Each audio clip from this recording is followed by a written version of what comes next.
So I'm just refining this painted sketch now, looking at how it looks. Does it flow? Does it settle? Is there something which is off-putting? Is the anatomy in the right place? Is there a good flow? So I'm just looking at the original, looking to this. Now I've changed the eye, so he's looking straight at us. So to not make the eye too small.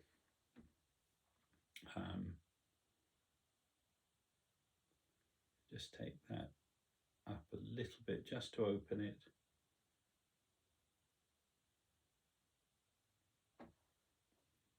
Making a more gentle face. His eyes are open, it's not so threatening.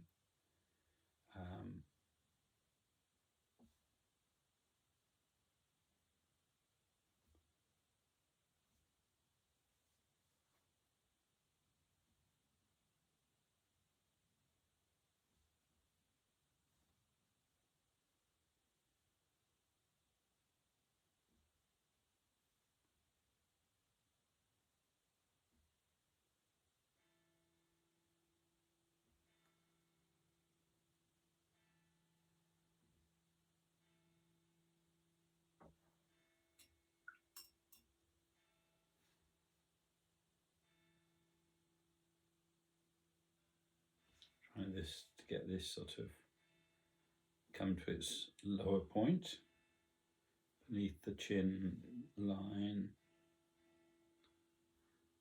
Up there.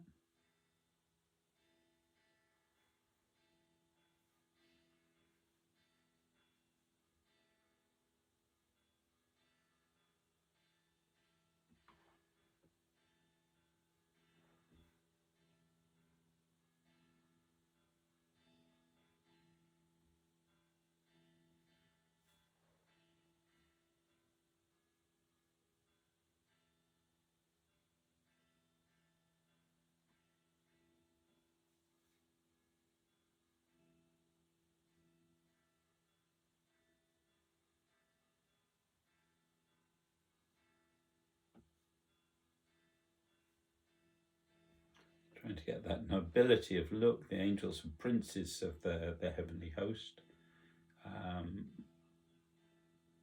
Maybe move that up slightly, it seems to sag down a little bit.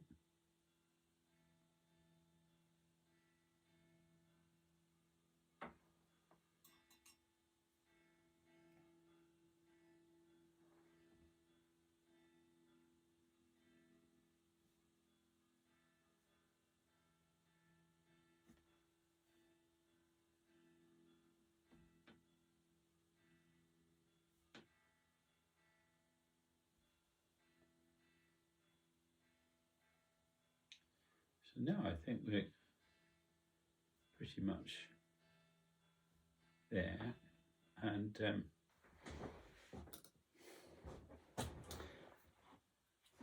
so I've got some of my egg emulsion here, and I'm just going to use it straight from the bottle with a flat brush. So, and this is like, I'm using it just like you would masking fluid.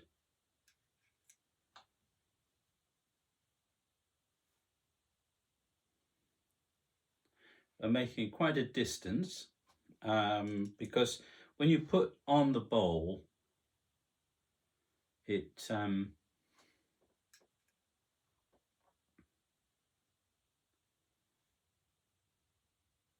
you know, putting brush strokes on it can go quite a distance. So even there on this face, I went right up. I didn't need to do that actually, but it's better to have too much than too little, because the bowl is difficult to to get off, and you end up having to scrape the board, and you can really dig into it sometimes. So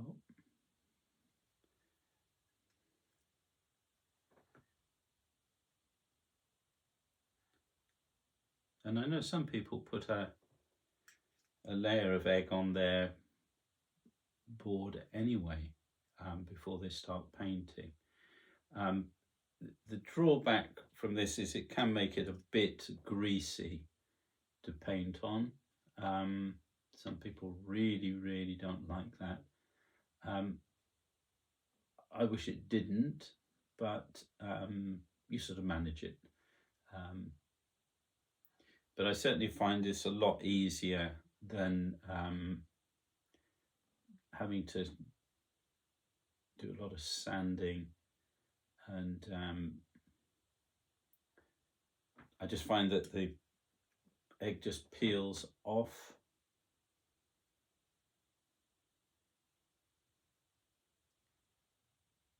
Now, these sort of intricate little dents are where you're going to find that you get less of your bole going on if you're not careful.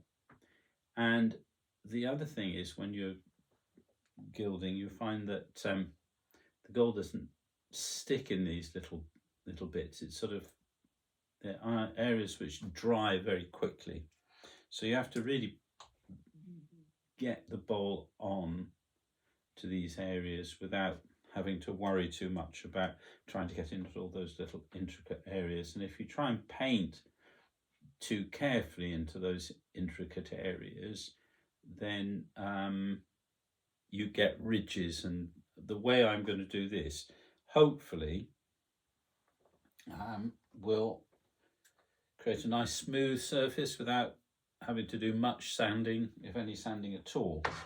So here we got the egg emulsion barrier applied to all the places it needs to go. Maybe just a little bit more across there, just in case I'm going and go over the top. So I'm going to let that dry, and then I'll apply the bole. If you're not going to do a gilded background, you're going to paint the background, obviously you don't need to worry about any of this. You can do your sketch, your membrane, and then you proceed to painting the background. If you want to paint the background, then try and think of a suitable colour. And for that, you need to think about what colours you're going to do the garment. On here, we can see there's this sort of jewelled piece underneath the cloak, on the sort of garment underneath, the tunic, and the cloak is over the top of that. That's also got a panel there, but that's below here. But we do have that panel on the shoulder, so you can have quite a lot of elaborate work in there and there and there, and then something simple here. I'm going to go for this white cloak in this sort of slightly cream colour. So if you're thinking about the background, if you're going to have a blue here, you could have say a darker greenish blue here, just to differentiate between the two of them. But if you're going to go and have all this gilded work, then again a blue would work fine. You wouldn't have to make any differentiation between the two. So you just choose the blue that you like, and make the blue go all the way around here like that. If you want to gild, but you don't want to gild everything, you just want to gild a halo, then fine. But again, you need to think about what colour you're going to paint around here. And maybe a deep blue would go nicely. You can see here, we've got this blue and we've got this greenish blue here. So that sort of combination of colour with that sort of background would work. And a sort of greeny blue, darkish colour is often sort of seen as a divine colour, because what we're representing here is the presence of God, into which the saint is absorbed or drawn, and who himself lives from. So it's a bright darkness. Having said that, I've seen very light white backgrounds. One that I particularly like is to use a float technique with yellow ochre, and to float that on, and to let that sort of be almost transparent, but it's just enough just to give it a little bit of colour. You could use red with then a painted, I would say with all the backgrounds, you still need to paint a yellowish.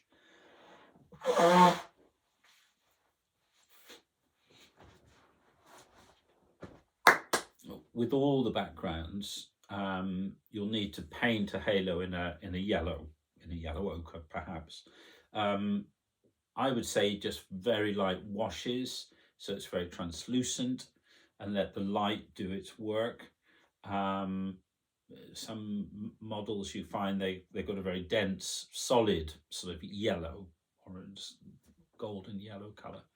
I prefer to use the tempera to give you that bright radiance.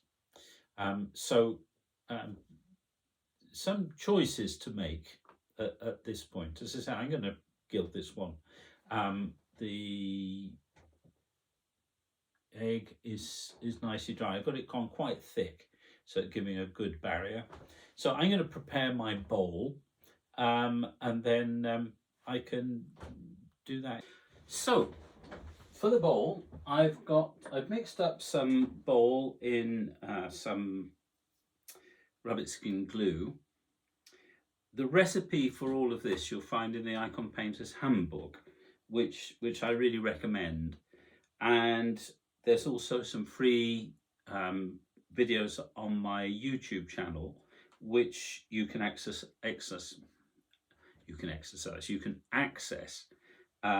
to find out how to make this. So I'm not going to repeat that here. I'll give you a link to that.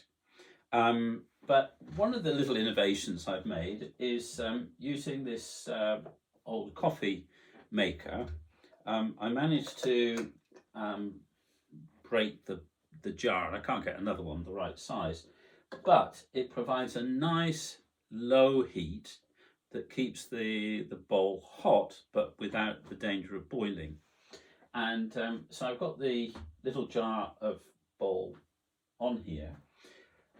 I've moved away, actually, I've changed my gilding practice a little bit. Originally, I used to put on a lot of layers of bole, with the idea that you create a nice cushion of the clay that should enable you to get a nice burnish and so on. But actually, recently, I've reduced that quite considerably and just done 2 or 3 layers, and found that as you have less time where the clay is open to being burnished. So on a larger piece, I might perhaps use more layers simply to keep it all open for longer. But on a small piece like this, I can't really see much benefit in putting lots of layers on. The other thing is, if you've got a nice prepared board, and then you want to keep a nice flat area of bowl, it's easier to do that the less layers you do, because every time you put a layer, especially when it begins to get thick, some of it will dry more quickly than others, and so as a result it sort of can become quite rigid. Not rigid, it's got ridges in it. It's a bit late here today, so I'm muddling my words a bit. So I think, and then I'm using this acrylic flat brush, just a cheap but nice soft feel to the brush. I prefer acrylic to squirrel. Squirrel is very soft, and the sable brush is too strong. And so it can actually create ridges and create a bit of a problem. So here I've got my ball. That's looking okay. So I'm knocking my brush back quite a bit, so I'm just carrying a light amount. So let's see when we put this on.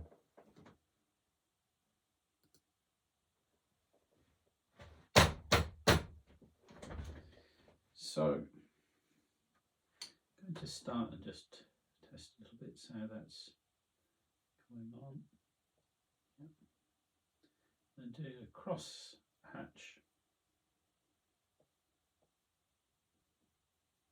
like this. I'm watching it quite carefully so that I can make sure I'm not creating any ridges, and I can smooth it down. And this little border area is giving me a chance just to see how that's working. It seems okay. I'm going to keep this on the heat.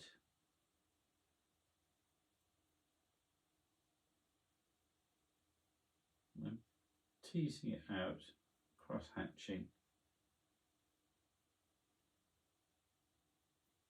watching for any sort of lumps.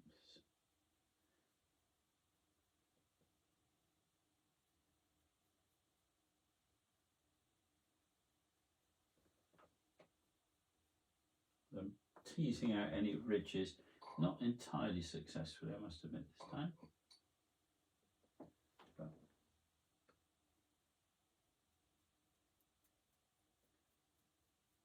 you can see why I need that nice broad tape, because I want the bowl to go up to the tape, so I'm sort of pushing it in there. Now, it will mean that some of it will go underneath, and you have a little ridgy area that you've got to look after.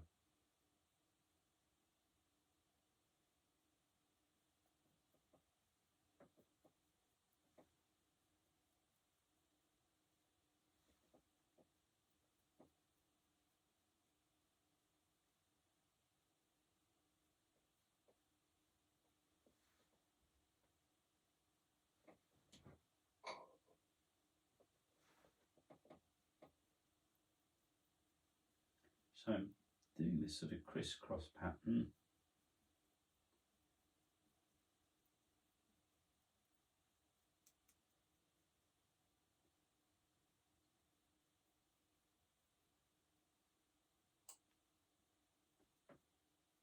Smoothing it out.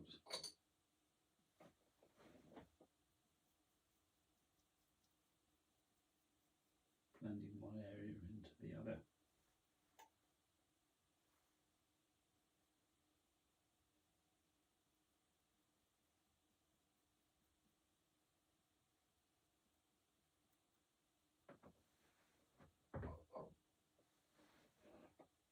So I'm going right over the ribbons.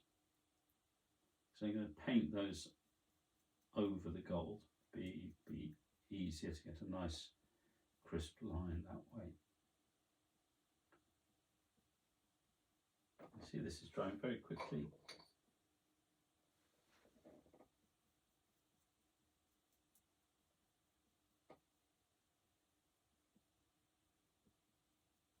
As I'm going around, I'm trying to make sure that there's no white showing from the incise line.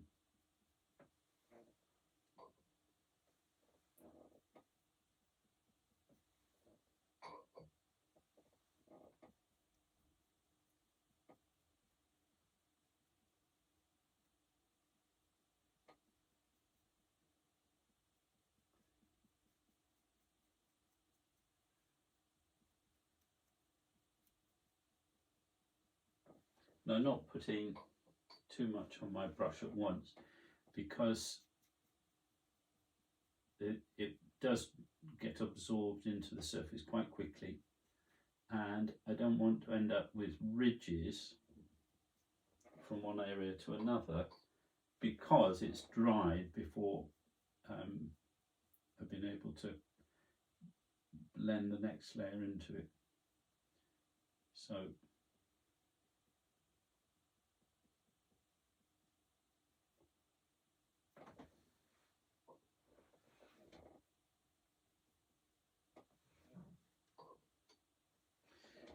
don't make the mistake of putting it on in straight lines, because then you get sort of like tram marks, so ridges going up the gold, and it will show. So doing this sort of crisscross pattern, this herringbone pattern, quite randomly, creates an evenly random surface. So if you do create any ridges, they're not going to be overly dominant, because they'll just blend in with the light, because they're terribly minuscule, but the gold sort of picks up any blemish, with the result that you can end up with these ridges. You can see now that's a bit of a thick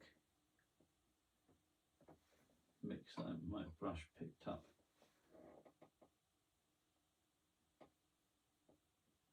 So this layer just sort of try to smooth that out a bit. Always good to have a little bit of a mistake and show it, so I can show you how I manage it. Okay, so that's the first layer over. You can see that's now dried back. Instead of being a sort of shiny surface, it's gone matte. And if I look at it from the side in the raking light, I can see that there's here still shiny lines, but basically the whole thing has dried. So now I can put the second coat. This is covered very nicely actually, so I think this will be enough.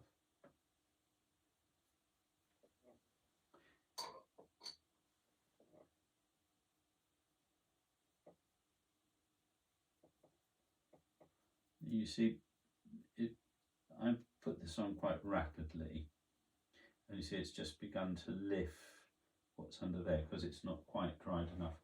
So let me just leave this for a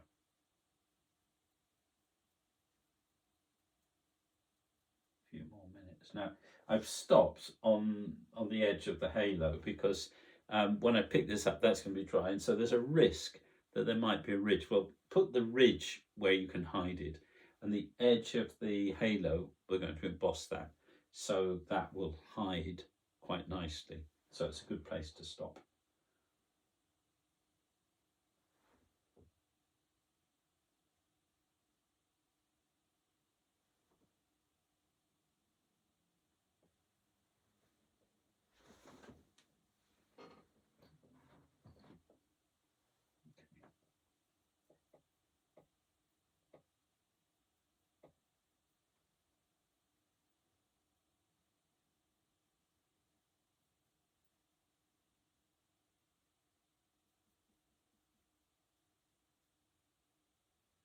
And as it dries, you sort of just get a little opening where you can sort of smooth it out a little further.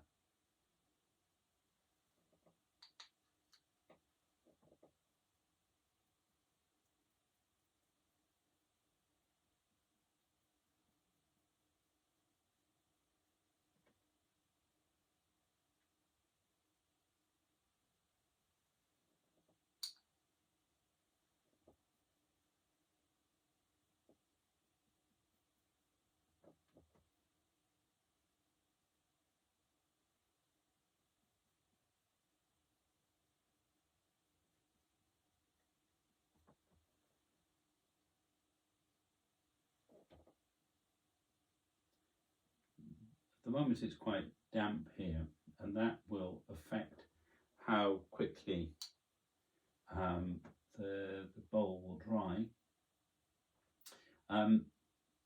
Gold is, applying gold really is climate sensitive. I found a big difference doing gilding, for example, in the UK compared to doing it in Bethlehem, which is a very dry climate. likewise, you know, I'm here in Italy, and that's very different. Not least, you know, the difference when it's cold and wet. How the gold responds is quite interesting. Being metal, obviously, having a sort of warm day, it becomes more supple. If the day is quite cold, especially sometimes it can get very cold here, then the gold is more brittle, more likely to develop little fissures, little cracks. So I'm going to let that dry for a bit. I've got 2 layers on. You can see it's a bit patchy. You can see areas that are thinner still showing. So I want to get it so I get a nice even finish, and I don't see lots of white spots. So, but if I do this too quickly, then I'm going to lift it, like happened over here. You can see that sort of light spot here, which is largely caused because I haven't let it dry quite enough. And so when you put a damp on the top, it humidifies, and so it's dissolved, and you pull it off rather than putting another layer on. So we'll come back a little bit and finish this off. So you can see here it's thin. This is where I didn't let it dry long enough, and so the next layer came on too quickly and it just redissolved it, and so lifted it. Some areas here are a bit thick. Must have been a bit too thick a mixture. Maybe I just touched a bit in the bottom of the jar, so it taken a bit more of the clay, and so it didn't spread as well, so it's a bit ridgy. So I'll probably end up having to sand that a little bit, but we'll see. Maybe not, because actually that's mostly hair under there, so we might get away with that. It's dry nicely, but you can see the difference, sort of a dry area here, but here it's still damp and it's got that sort of deeper red look. So we'll come back to this, and once that's dried properly. Okay, so this is now dried overnight, and I just want to test this surface, and I'm going to take a 1000 grit of sandpaper and just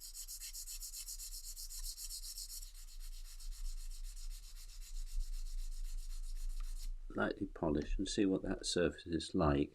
And yes, I think we might be okay. So I'm going to take this strong stipple brush, and I'm just going to polish the surface with this and see. Okay, well, I think I'm going to need to do a bit of sand, just a light sand, to get the surface that I want. But yeah, I think you can see here the part that's still dull, and then the part where I've polished it with a brush, but you can see that it's not entirely flat. So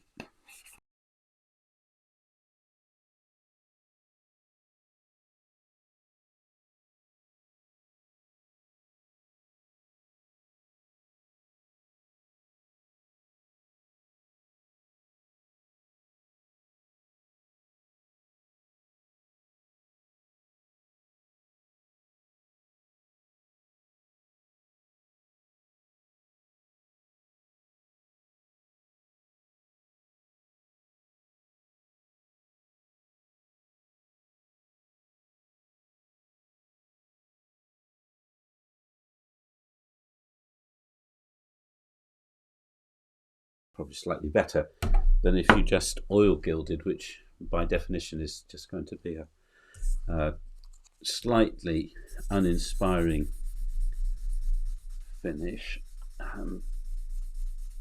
I'm just going to now lightly with this, and if I put it in the light for you, can you see where I've done? Not really. It's just here, and it's just sort of, you can see around it is quite mottled. This is not quite so mottled, so I think that's worth doing. Do I need to use a stronger piece? Well, I could use 400 if it was going to be quite a substantial amount that I just need to take off. I'm just using the weight of my finger for this. A bit more. Obviously, I've only got a couple of layers here, so I have to be really careful not to take too much off.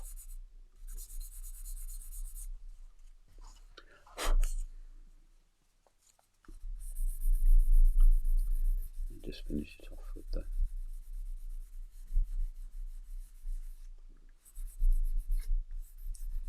Yes, that'll make a nice surface. So let me just finish doing that. I don't know if you can see here. Yes, you can see how there's those sort of darker bits of what's left. You can see the sort of shiny area in contrast there. Yeah, especially up here, just here, where I finished. So this, I think, is going to be worth doing. So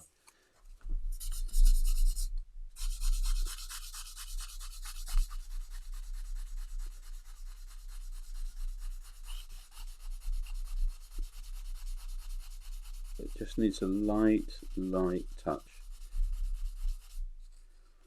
Because we put that on, the bole on with real care, you know, taking out ridges and so forth. So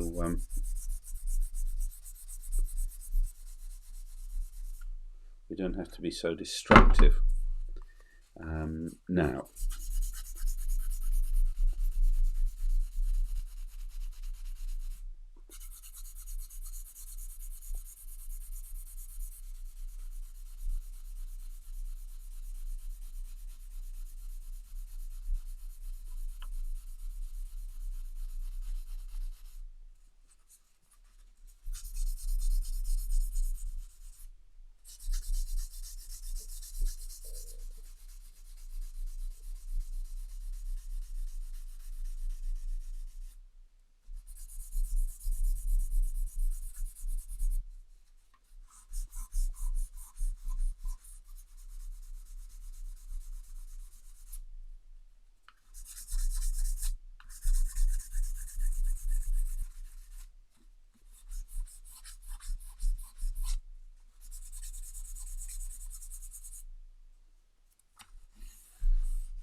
there we are.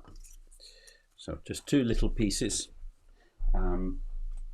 That's all you need. As I say, that's a 400 grit and a 1000 grit wet and dry paper I use, and comes up like that. Now the next thing I want to do is get a bit of kitchen roll just to polish this off further.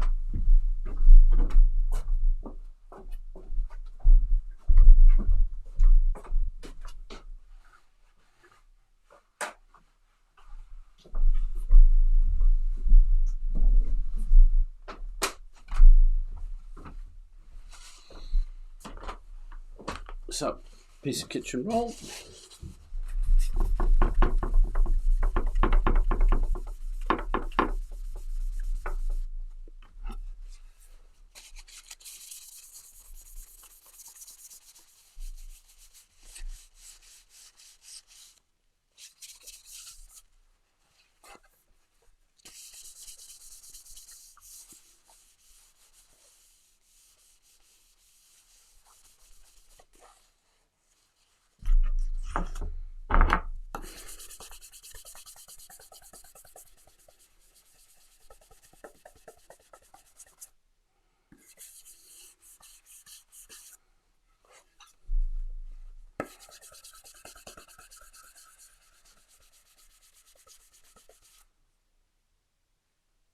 Just checking where there's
a few little places that needed a bit of extra muscle, but I think that's okay.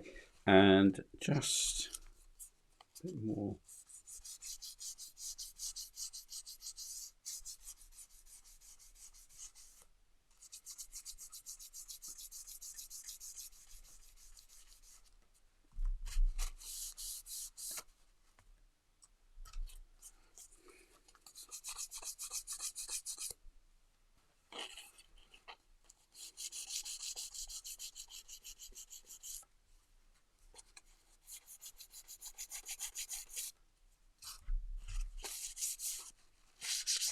Okay, managed to make quite a nice little mess on here.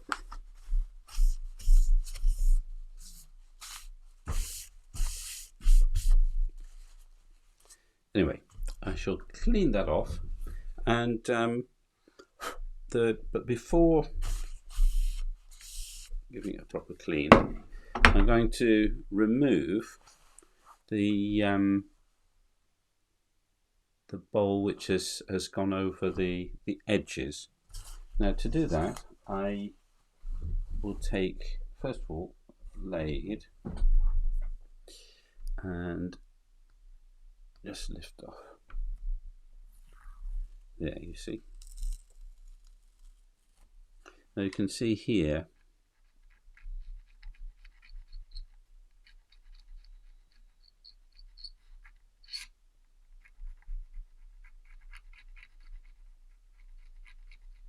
just these little,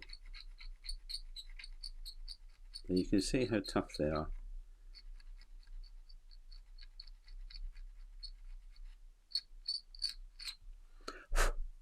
Where it had leaked underneath the paper.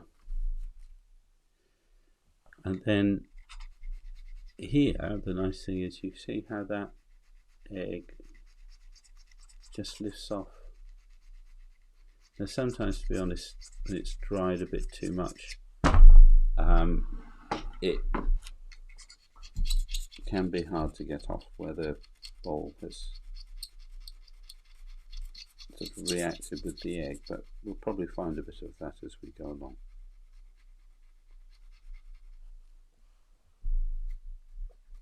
Just making sure I go just up to that inscribed line.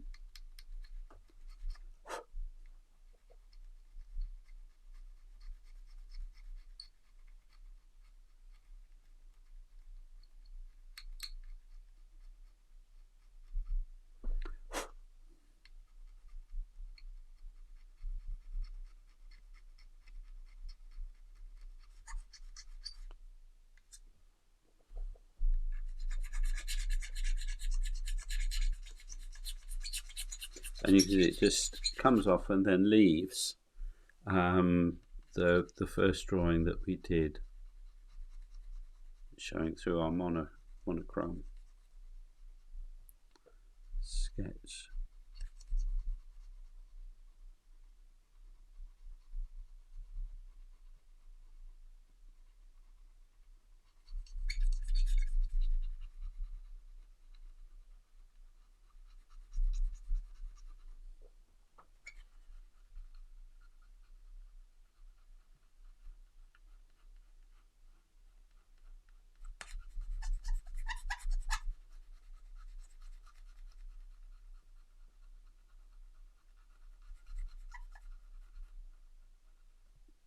And this is a good time for doing the Jesus prayer,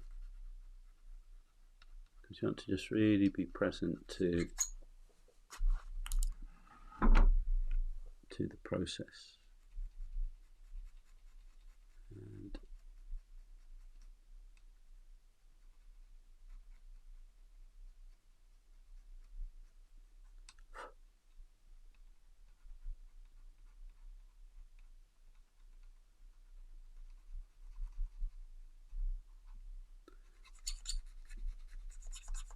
keeping that sort of calm, or finding some calm in a piece.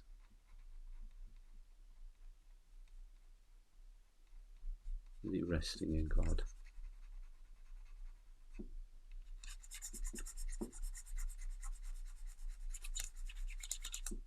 So even if there are difficulties, we don't panic, and we turn it over to Him, and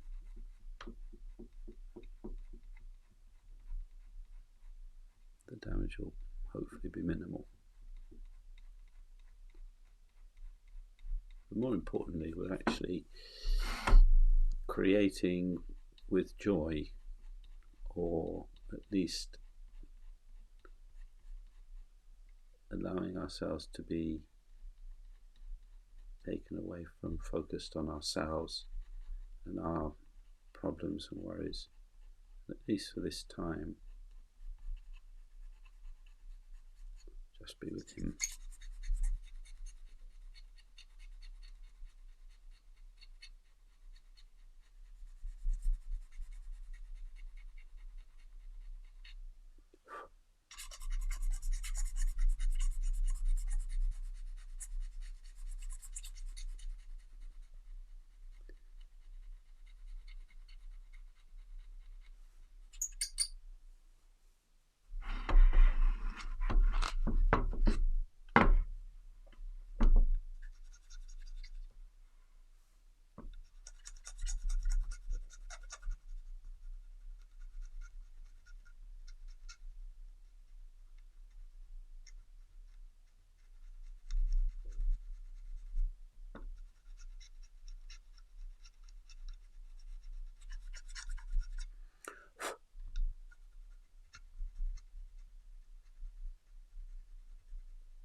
The key is not to dig it with a point, but as it were, peel it off with the flat of the blade. And if you've got a smaller flat blade, it'd probably be even better. But just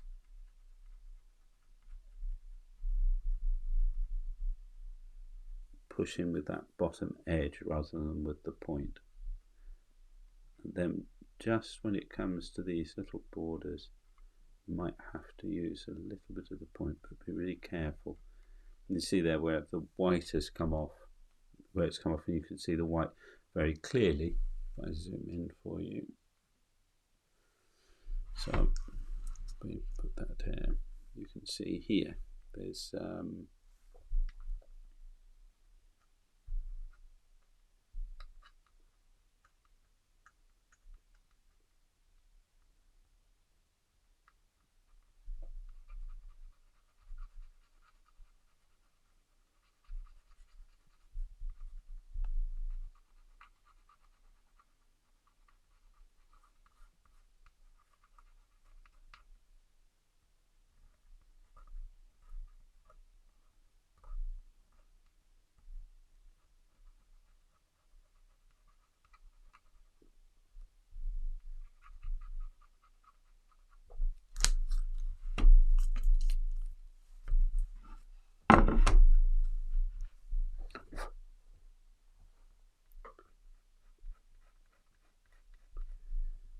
wherever there's bole, it'll be very difficult to paint over with just egg tempera.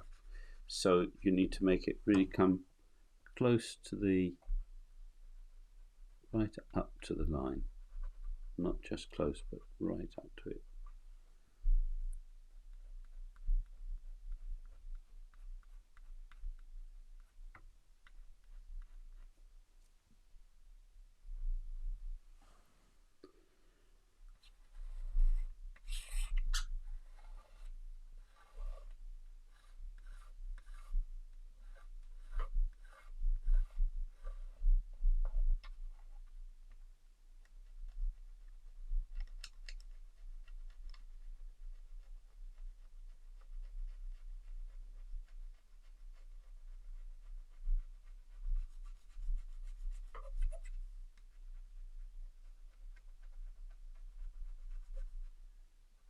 As we do this, you can see Gabriel Raphael re-emerging.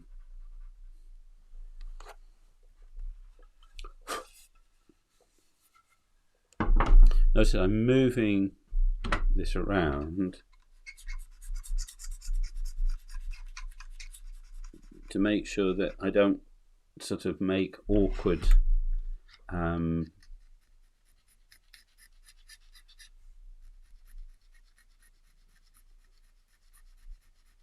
hand gestures, because that's when you're likely to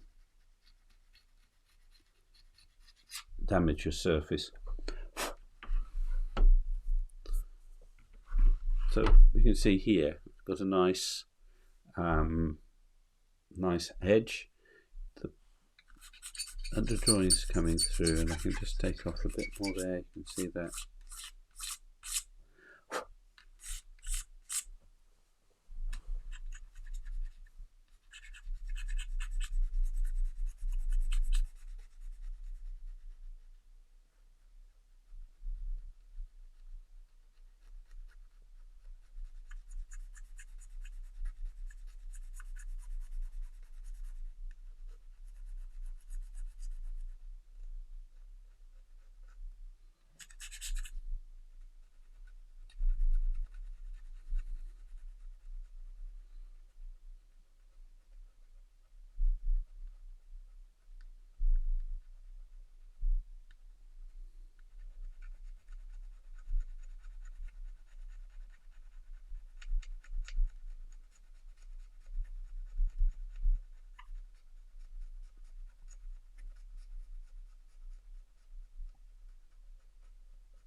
Now as it dries,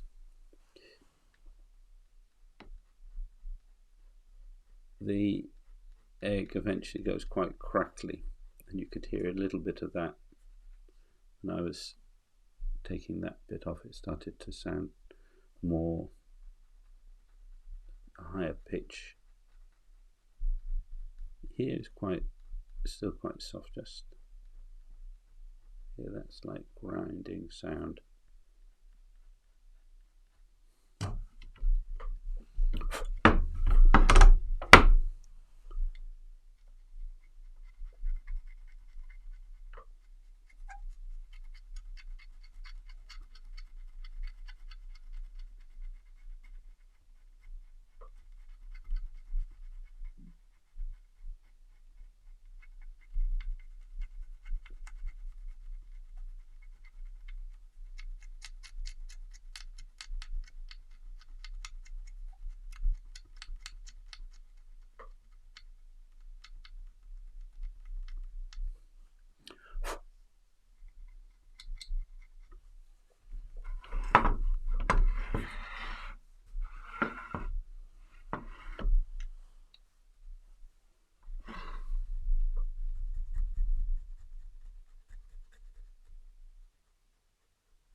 this bit's dried quite strongly, so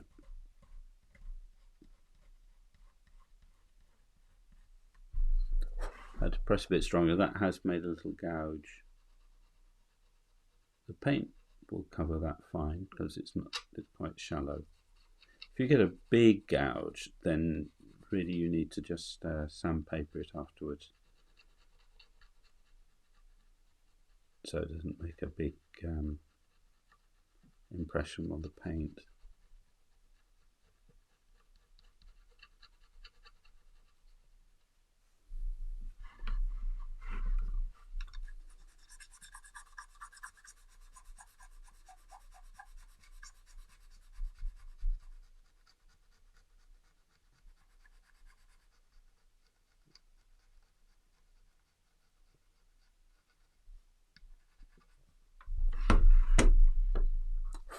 And I'm moving it so I can get this, see this curve here. For me, my hand works more smoothly like this. So it gives me control on the little curves.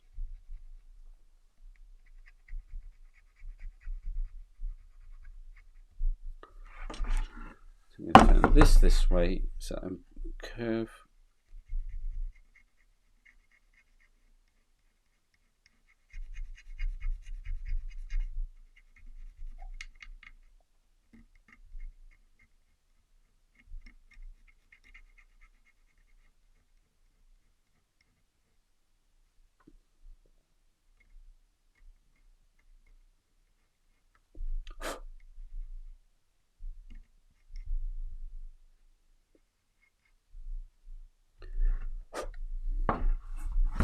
Almost there. This last little piece here again, so I've got my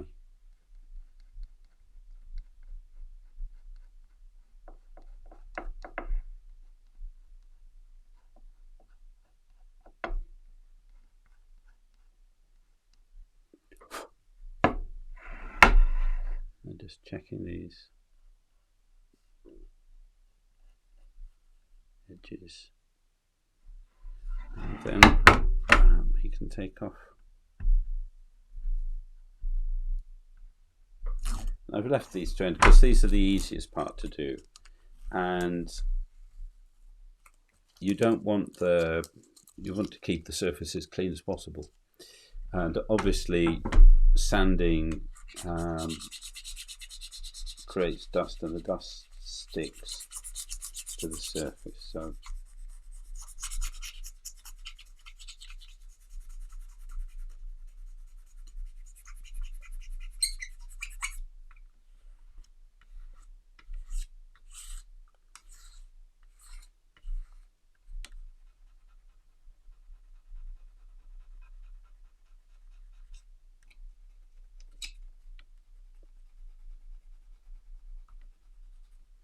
now, one other trick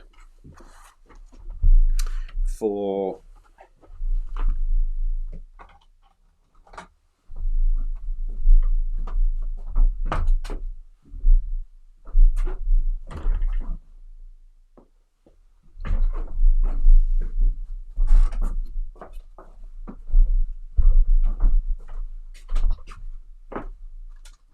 I have a fibre tip eraser. This is from Faber-Castell. Basically, it's just a little wad of fibres, sort of fiberglass, and so if you've got some tricky area like here where I got most of it off, but there's still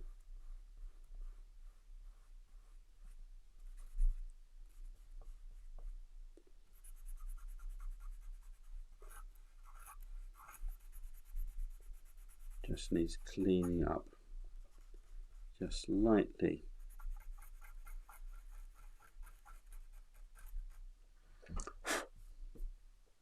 Go over it with that.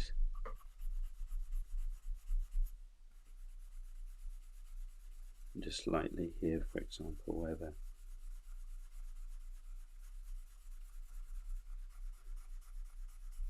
now, as you can see, it's taking off some of the initial sketch. That's all right, we can put that back in. Indeed, we have to. So at this stage, don't worry, we're just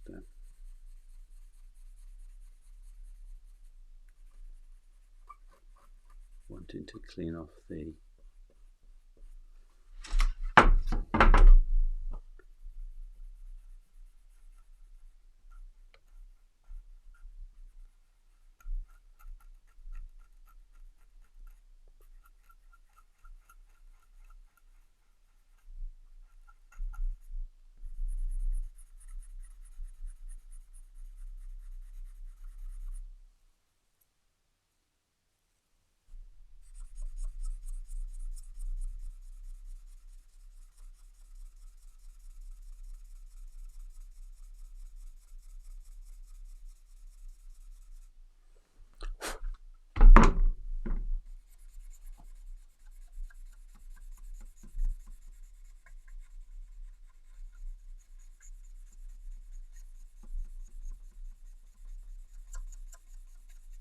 I'm using just the weight of the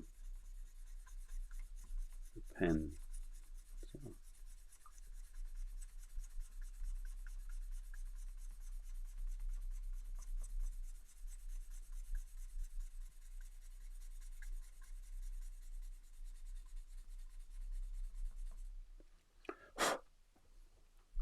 So there we are.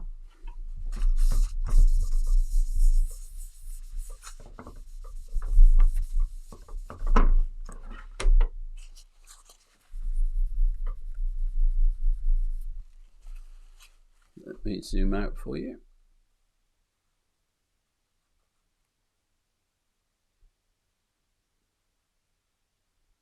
There we are.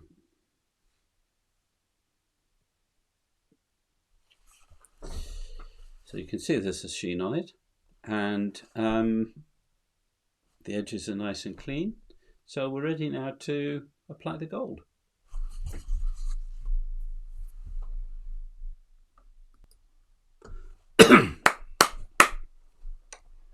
So here I am with my gilding setup, the board prepared, my gilder's pad, my gilder's knife, which I'm obsessive about making sure that it's not got any dampness or grease, damp from the atmosphere or grease from my fingers, because then the gold sticks to that and it ruins it. Gilder's tips, and we prepare that by just wiping it on greasy hair or greasy forehead. Just creates a little static and it'll pick up the gold nice and easily. My gilder's fluid, this is about 70% vodka, 30% water, and a brush for putting it on. I prefer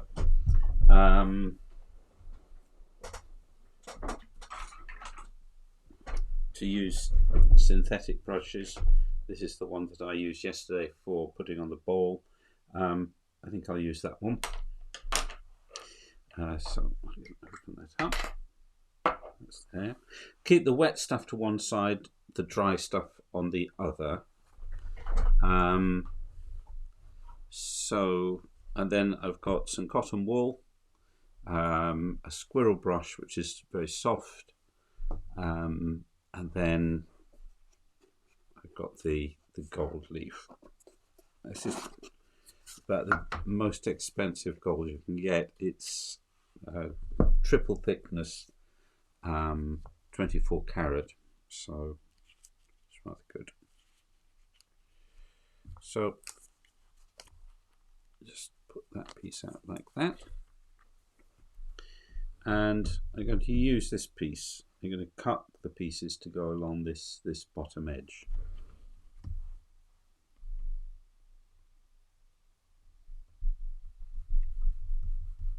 And a slight sawing motion, but not at an angle, really keeping it nice and flat.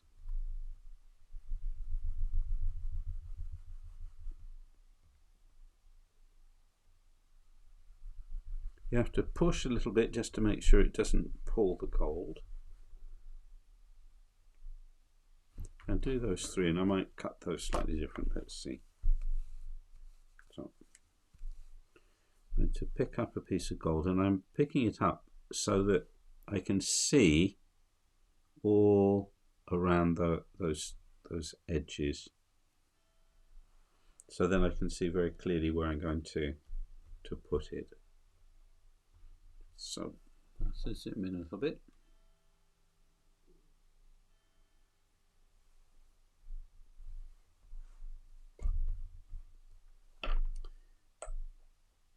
Load my brush with fluid.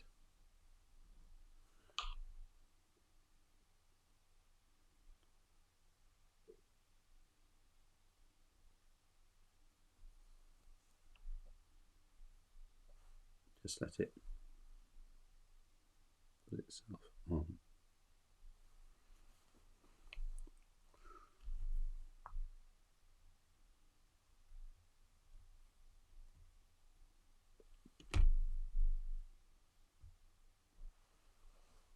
So pick it up nice and flat.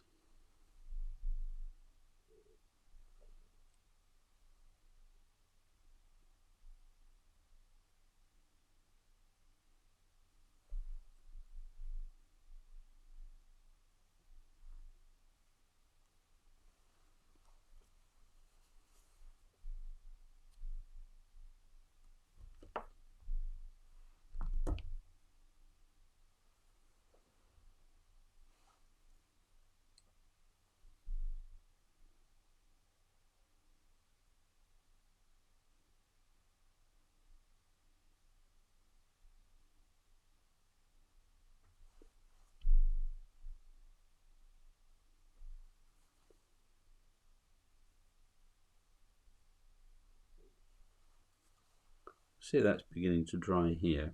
Just going to tap that little bubble. But be careful not to do that too soon, because if there's water underneath, you press it can burst through, and then that's going to mark the gold. So let's now that's why I said, oh, I'll see if I'll cut that slightly differently.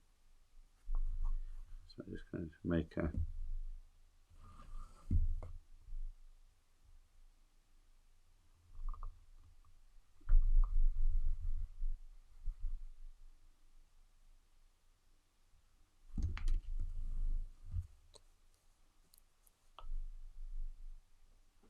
now I'm just doing this area as a little test just to see how this goes up. Maybe I need to leave it all to dry just a little bit longer.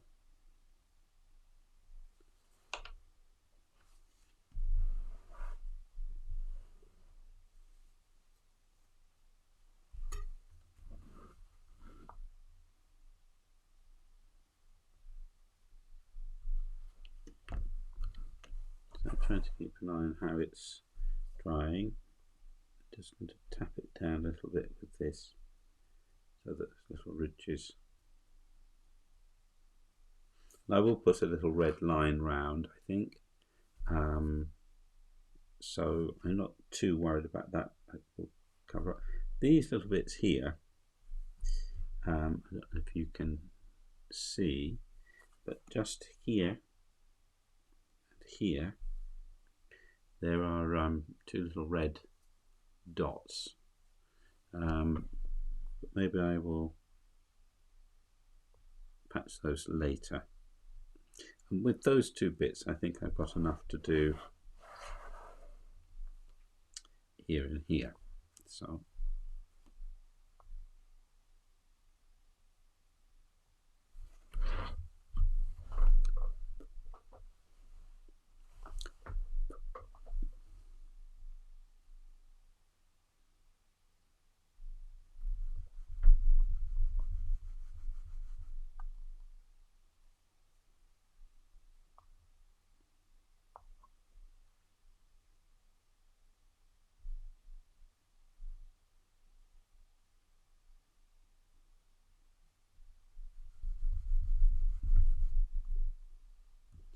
use that bit over there. That's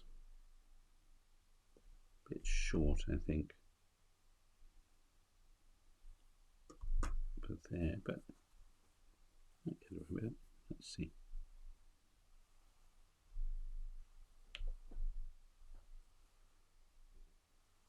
Yeah, put it over here.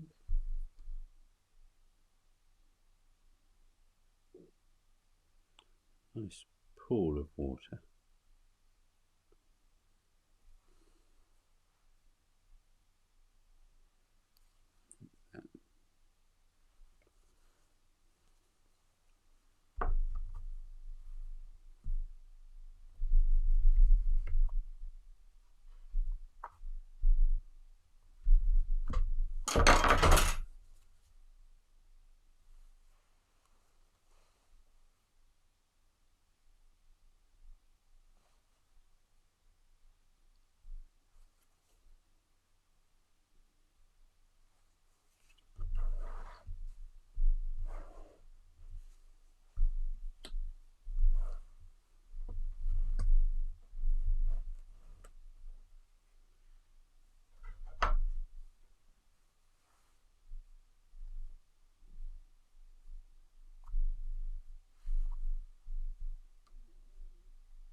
Now, just here, I can see there's a little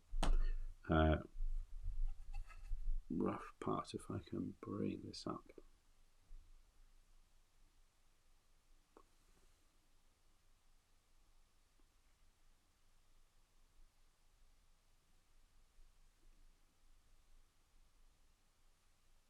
So you see just here, there's sort of little blotch.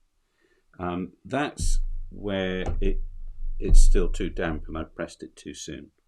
So I'm going to leave this to dry, come back in a little bit, and we'll see how this is going, because if this doesn't work, that's not going to work. So test a little bit, see how it's going, and then if you need to, it may be that I need to leave the bowl longer to dry to get a better result. Often I leave it for 24 hours and I've left this for maybe 8 hours. So I'm rushing it maybe a little bit. So let's see, I shall return.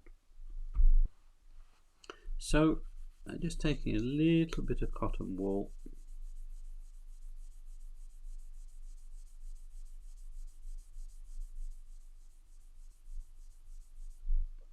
lightly burnishing, and you can see there that difference.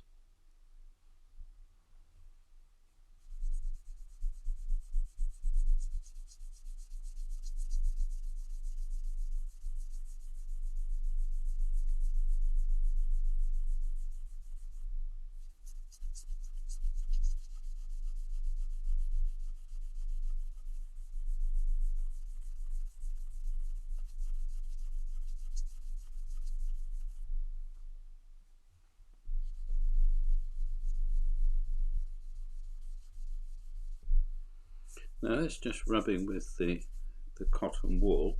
It's sticking well. But it's not giving me the completely polished look, and I must admit I'm a bit disappointed. You can see some of the joints and things, so let's see if it's going to make any difference if I use the burnisher. Yes, now that's smoothing up much nicer.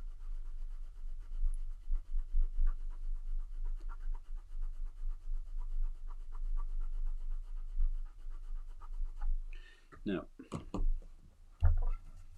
you can see on there how there is a difference between this area and this area.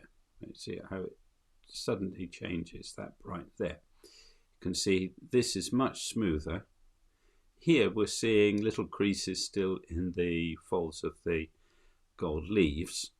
So I'm going to now continue to burnish this little bit.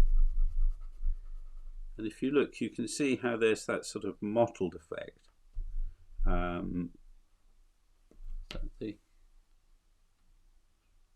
Right in like that.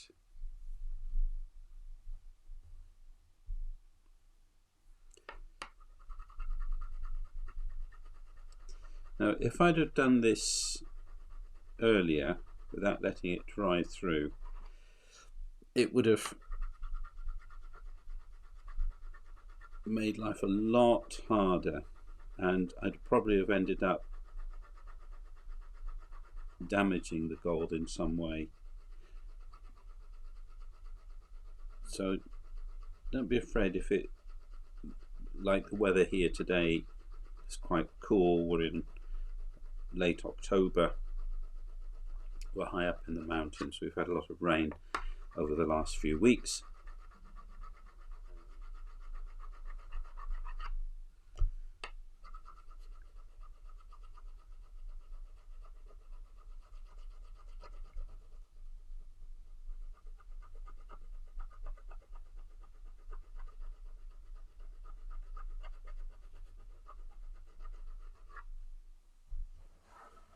You can see there we've got that nice mirror finish.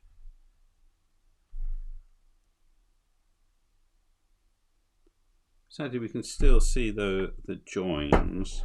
But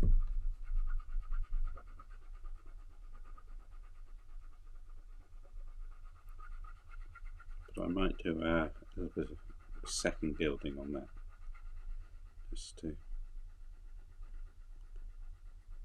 finish that off. So.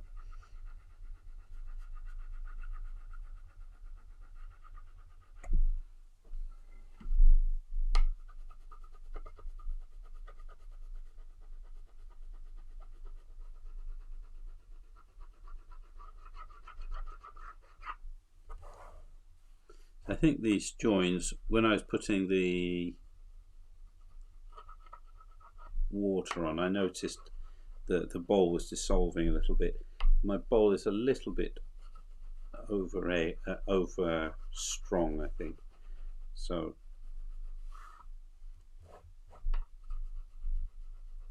maybe there's a little bit of sort of the glue where the overlap was, or maybe I didn't put the gold sufficiently across. Anyway, let's see if we can avoid that as we continue to gild round this side. Let's alter the camera.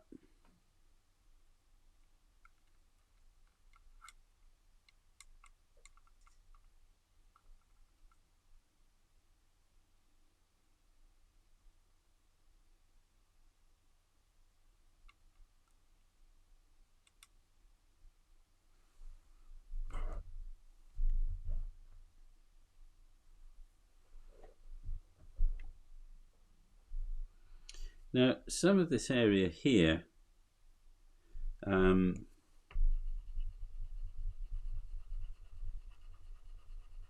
could just burnish using my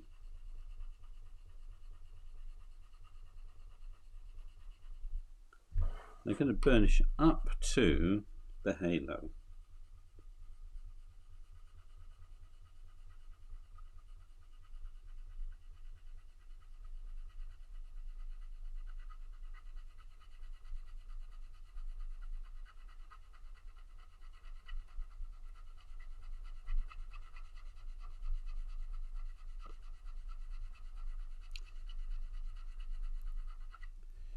You can use burnishing and the properties of burnishing to help create textures and designs and patterns in the surface of the gold, but in a way which doesn't make it too dominating.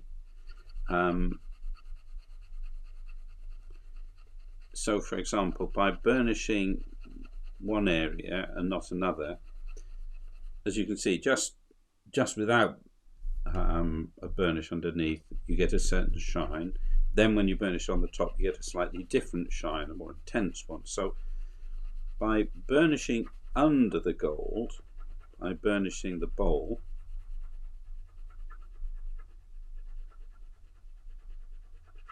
that will create one effect, and I'll just need to burnish it with the cotton wool then, I think.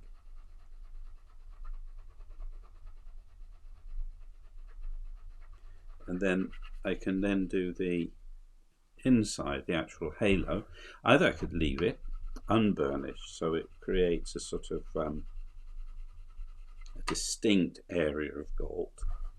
I can emboss it and decorate it that way, or I can burnish it directly.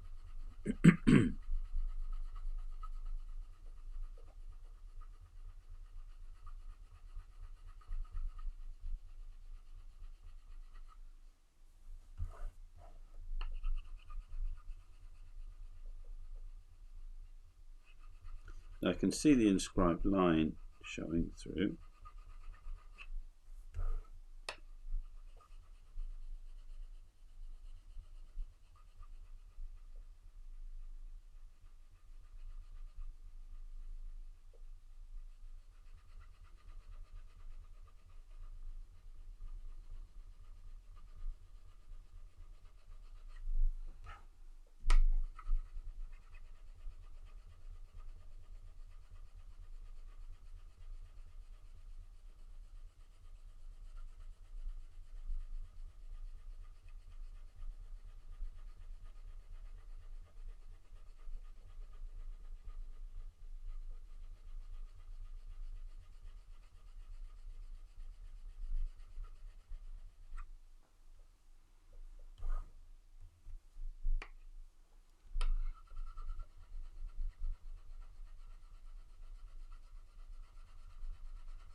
And I think you can, yes, you can see there how you get quite a distinct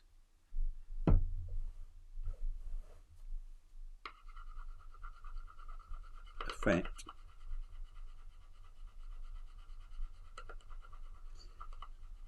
So part of the sort of creativity that's at our fingertips is the ability to create a joyful harmony of all these different parts by understanding the possibilities that are legitimately open to us.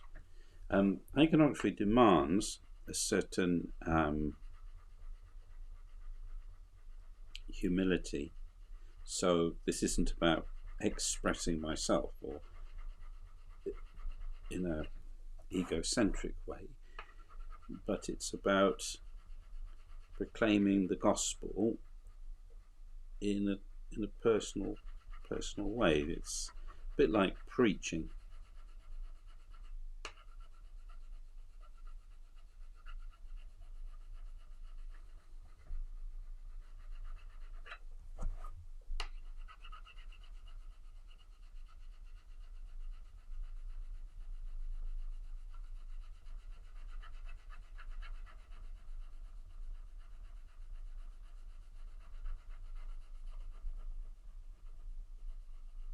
And again, these very repetitive tasks, you know, this attentiveness, but just basically moving a dog's tooth over a surface as evenly as possible. Great opportunities for reflective, meditative prayer, using the Jesus prayer, the rosary, and so forth.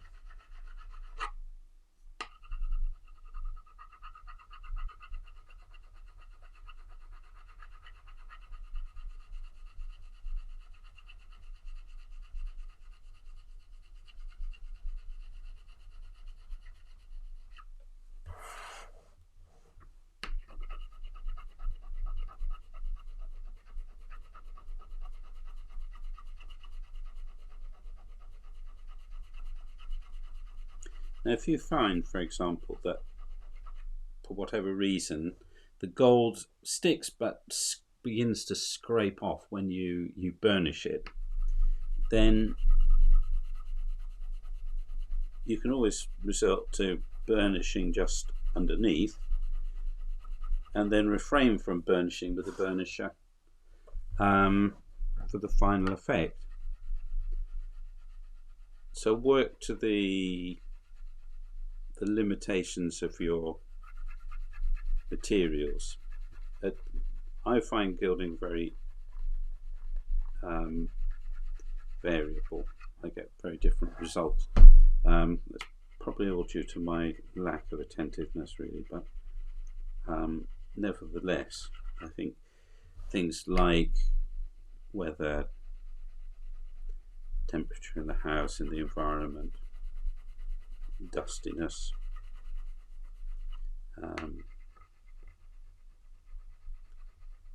distractions around you, family or pets or whatever it might be, can all deeply influence the outcome.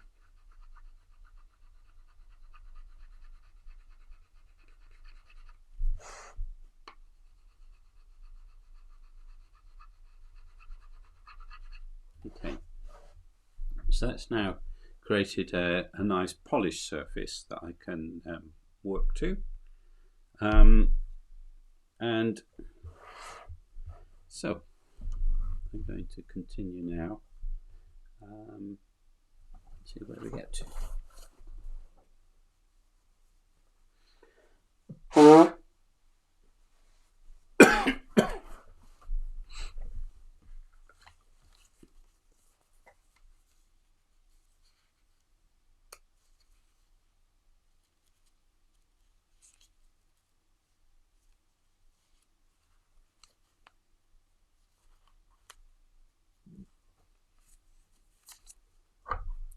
Placing each leaf rolled onto the cushion. Make it as flat as possible. Slight puff onto there. If it's not flat on the cushion, it's certainly not going to be flat by the time you get onto here. Now, I've got a certain triangle shape here that's matched on that side, and then a band around here, but I'm going to be gilding right from there. So I'm looking at shapes. So if I start here, bring it up to here, then I've got a triangle there. I could put most of a square there. I want as few joins as possible, but at the same time, I need to know my limitations. Me picking up a whole piece, I'm just not very good at that. I don't have quite the right touch. So I think I'm going to just put a strip along the side there.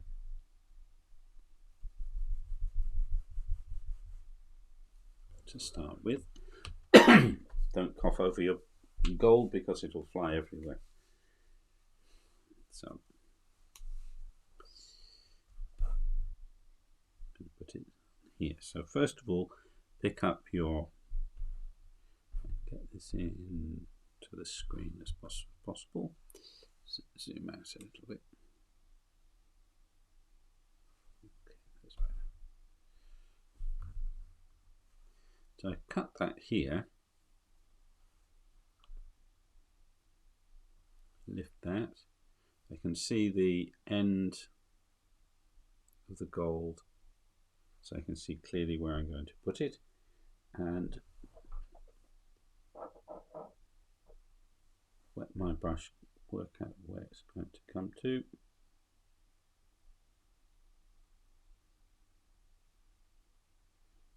I find it dries quite quickly, so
Just letting the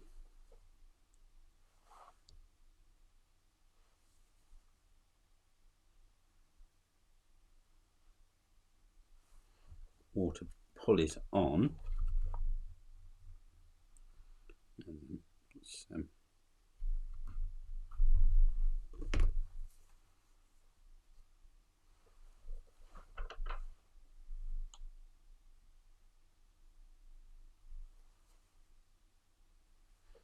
put a nice little triangle in there.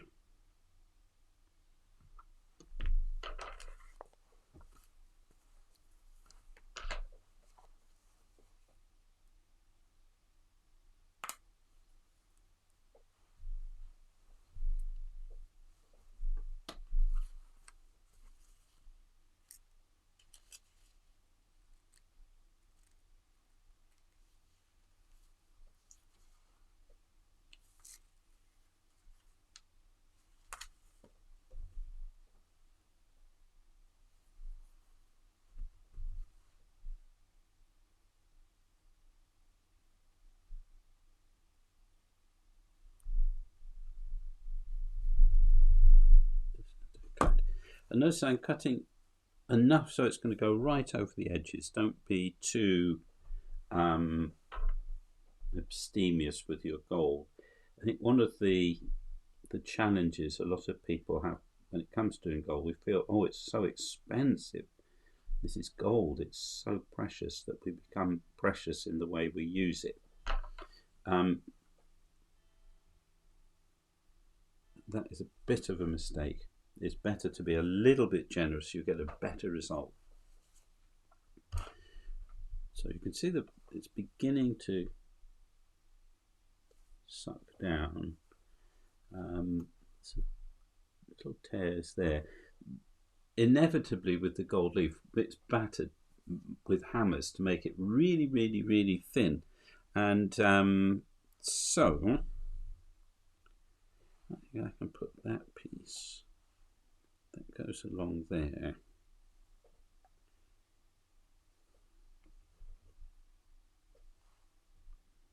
Take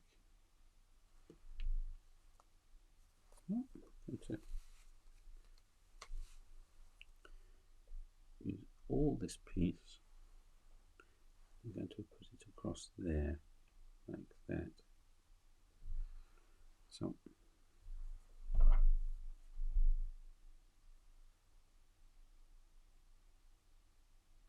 bringing the fluid right up to the edge.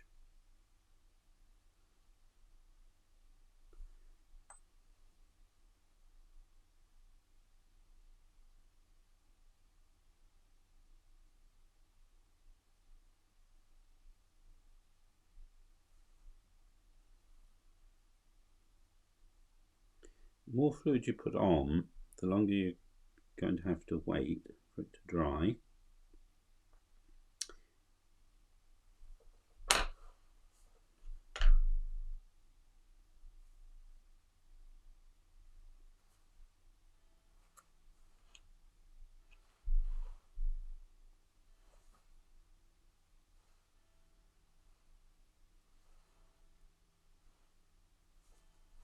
A little patch there, so put this to there, tap it. Just tap those edges lightly with these. This is very wet, so I'm going to have to leave this quite a while to dry. And I don't want to tap it too much because that can tear it or create these sort of little fissures where they all sort of wrinkle up together. So basically handle the gold as little as possible. The main thing is to try and keep it as flat as possible.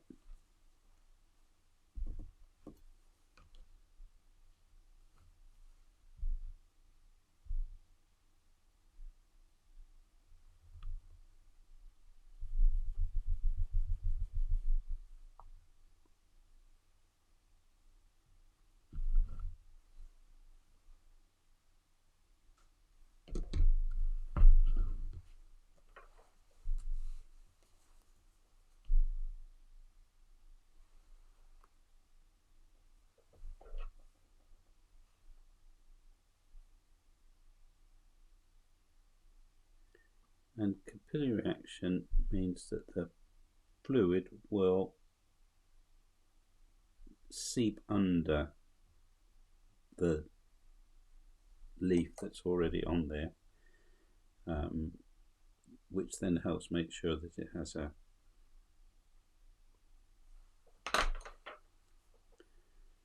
good hold.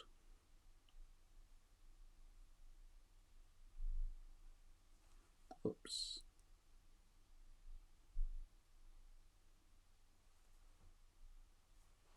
That's unfortunate. And I can't pull it out, so hopefully won't create too much of a blunder there.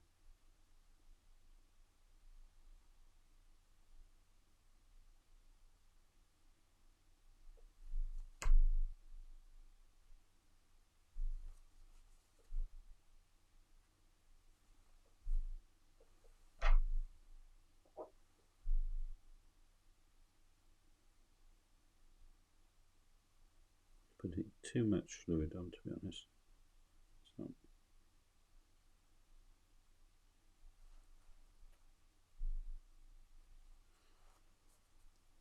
creating too many wrinkles, but never mind.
Not doing very well on this.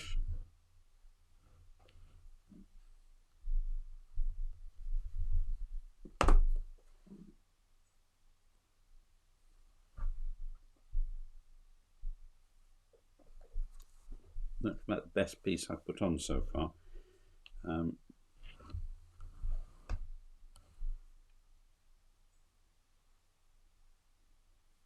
Now, when that's happening, it means I've not got enough grease on my tip, so it's a good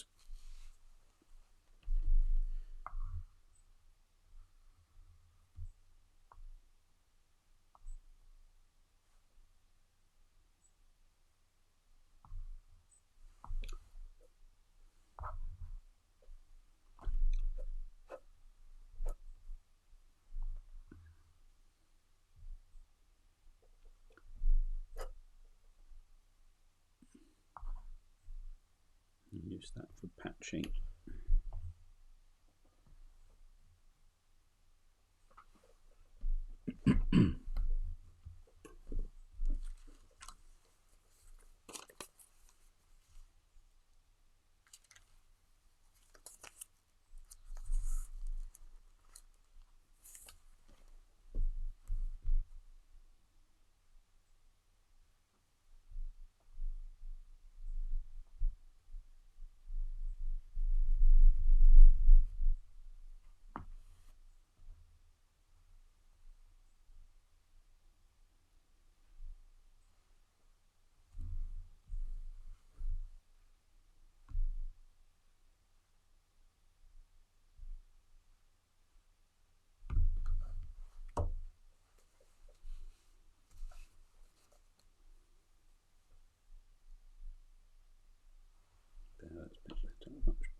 But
I'm checking to see if it's still damp or if it's dried too much.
Now, you can see how here I put quite a lot of fluid, and you can see it's gradually drying back and creating those little patterns. I don't know if that's going to come through in the final instance, but we'll see. Here was where I sort of messed up a little bit with the gold shrinking and wrinkling. You can see that's sort of still there. Here it went on very, very quickly, not too much fluid, not too little, pulled it into place. So we'll see what effect we get at the end. But the one thing I need to do now is leave this to dry. Burnishing too soon can create a lot of issues. Likewise, if you leave it too late, it will scratch it off. But if you want a really beautiful finish, then giving it time to really cure is important. Now, if you've got a lot of layers of bole, that will take longer to dry, and you can find that like the top dries, but lower down it's still quite gooey, so that can cause some problems. If you don't have enough bole, then you haven't got a surface that you can burnish very well. So there are lots of little factors here which you just sort of sense your way through to getting something that is as good as possible. So I shall leave this, as I say, and we'll come back a little bit later and see how it's done.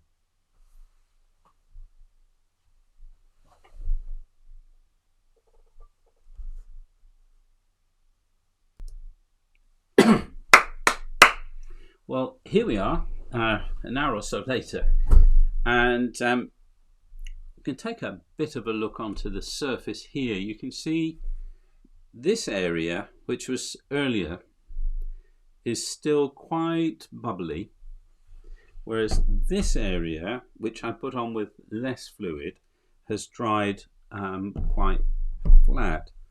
So I'm just going to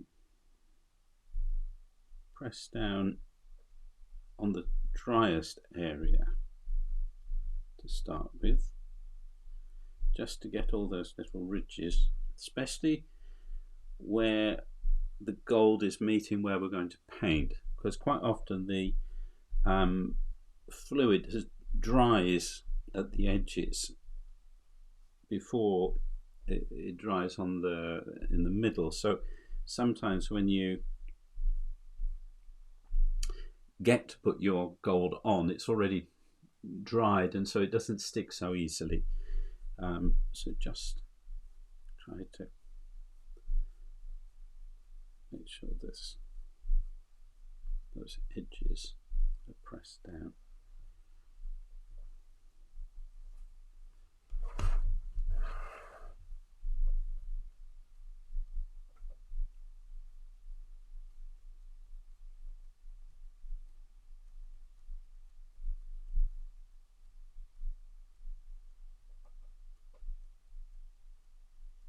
Now, this is where we're getting to some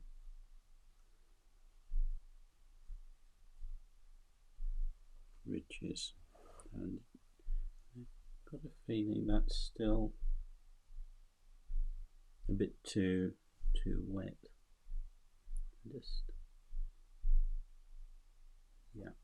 As I'm pressing, the water comes through those little bubbles that we have here. I can show you on here. There, see those little bubbles that are, you can see just there. That's where the water is still drying. I put so much on, and so it's taking a bit of time to dry through. So I'm going to leave that for a bit longer. But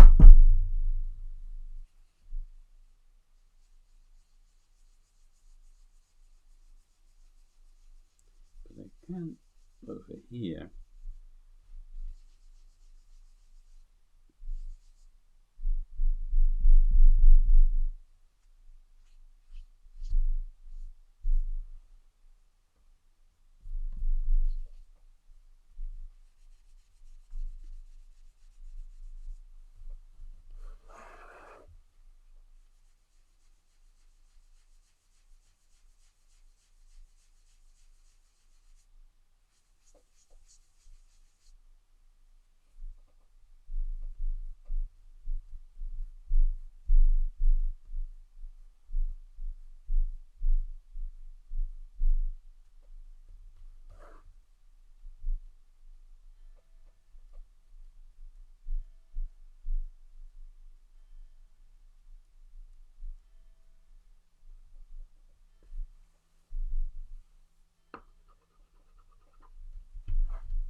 So I've come back a bit later, and I'm glad to see that this is beginning to respond well to a bit of a burnish.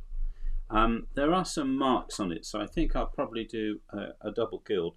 This is the area where I was having a bit of an issue when I stopped, so I put a bit of extra gold over the top of there.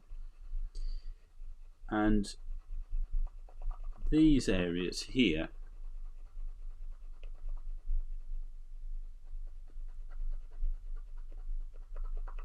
I'm now working with my burnisher. Now there are quite a few marks in the gold, for example here, which I think I'll probably do a double gild to help solve that,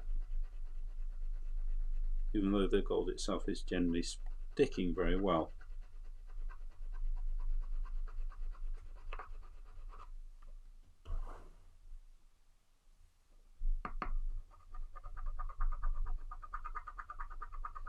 I could have really, I think, have done with leaving the bole to cure for maybe for another day, and that would have given me just a bit of a better finish. Having said that, I'm not too displeased with this, and I think if I, as it's only quite a small icon, giving it a second gild isn't a big issue. It'll just help cover some of those blemishes. When you find the surface is maybe still a bit soft, make sure you don't press too hard.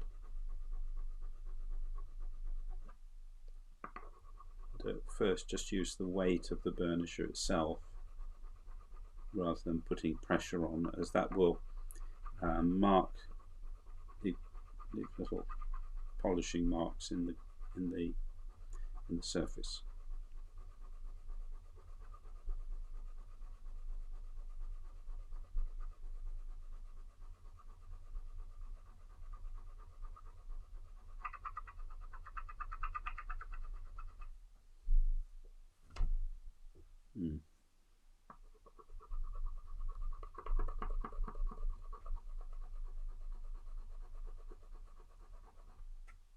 And this feels a bit damp still. If I was in Bethlehem, where it was beautifully warm and sunny, that wouldn't have been a problem. But here we are in the Alps, where drying times are a bit different. So let me just polish this over with them.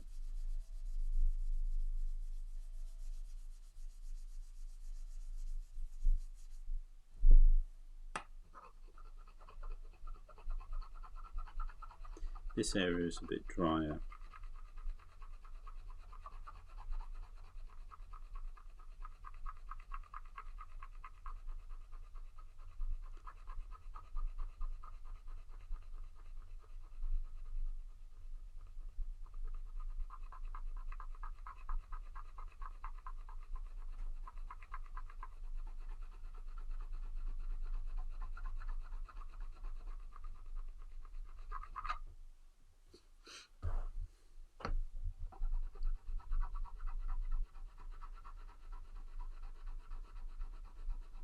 Yeah, it's still a bit damp.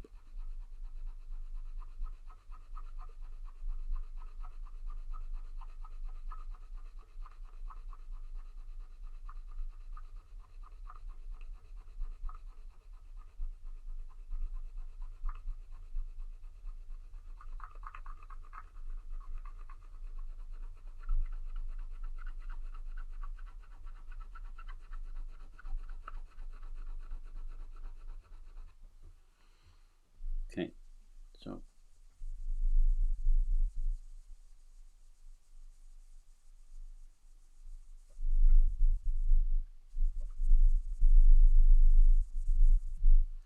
yes, this is a bit damp, and you can see how it's left these marks in the gold, and that's, I think, partly because I hadn't left it long enough for the bole to cure, and so when you put the fluid on, it dissolves quite quickly, and then that affects the gold. So I shall give it a second gild. The surface is quite nice, so I'm getting a nice sheen. Just it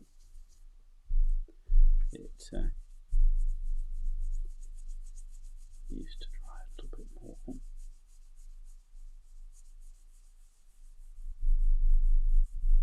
It's interesting on the edge where it dries quicker. I can feel it's actually okay there.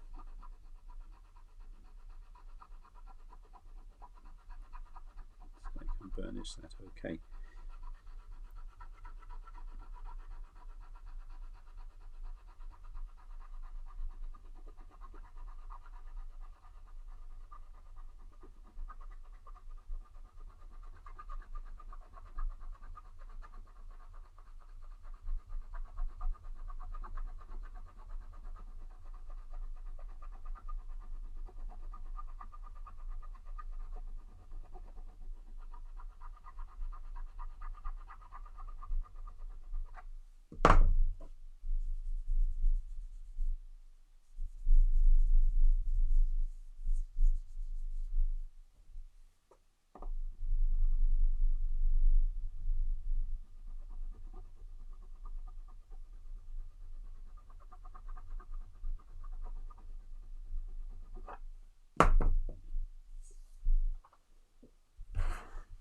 There's a bit of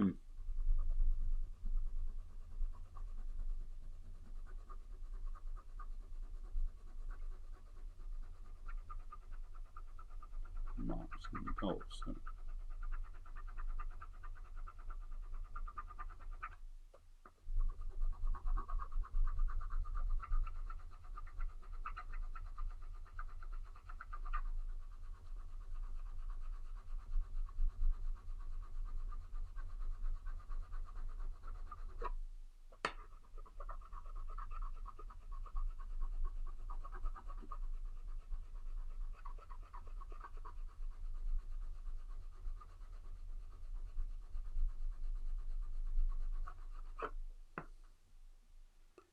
it's bringing up a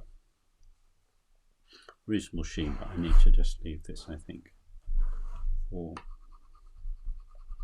let's see, that's perfect there, just perfect, just the right feel, just dry enough.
Yeah, quite a few blemishes here.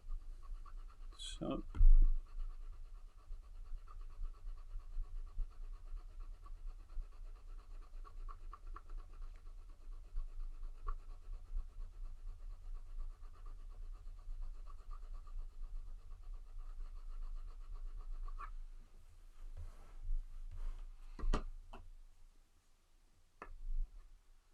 yeah, that's still a bit damp there, that's why that's burnished in that way. Happens when you rush it and don't give yourself proper time to do all the processes.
to dry, and I'm now going to give a second coat. It's a reasonably nice finish.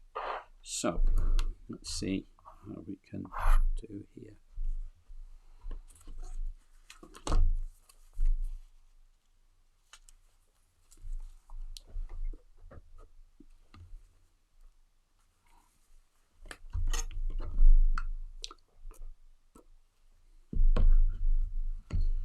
So I think I'm going to start from here and work outwards. So,